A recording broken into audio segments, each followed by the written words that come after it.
Kita akan membahas mengenai perbedaan antara konseling dengan psikoterapi.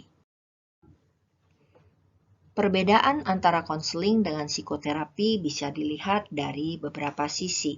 Yang pertama, dari sisi orang yang dibantu, untuk konseling disebut sebagai klien, sedangkan untuk psikoterapi disebut sebagai pasien. Kondisi orang yang dibantu untuk konseling adalah kondisi orang normal yang mengalami masalah.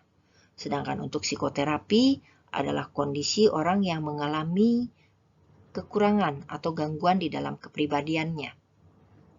Orang yang membantu untuk konseling disebut sebagai konselor, sedangkan untuk psikoterapi disebut sebagai psikoterapis.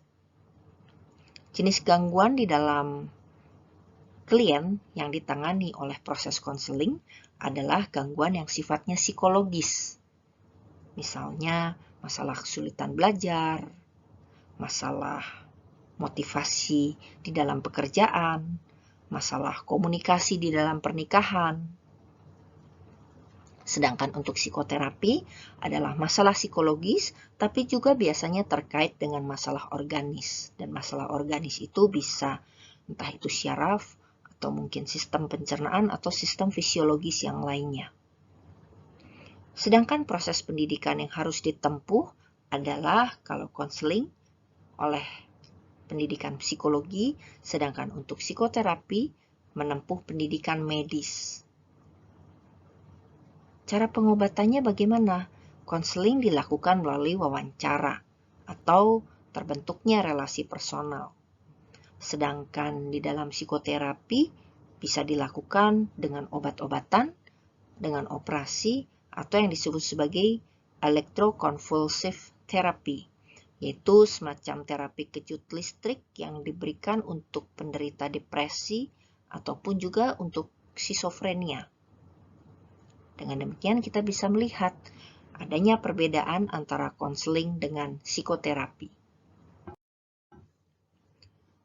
Persamaan antara konseling dan psikoterapi adalah yang pertama, hubungan antara orang yang menolong dengan orang yang ditolong bersifat profesional, bukan bersifat personal. Kemudian, sama-sama menggunakan teknik untuk menolong sesuai dengan latar belakang ilmu mereka masing-masing.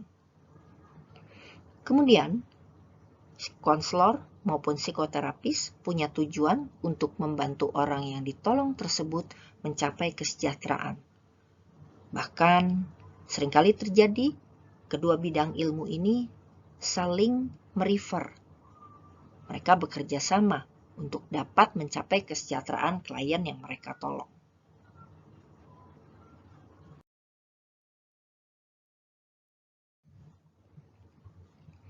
Berikutnya adalah diskusikan dalam kelompok Anda. Apa perbedaan antara konseling dengan mengobrol?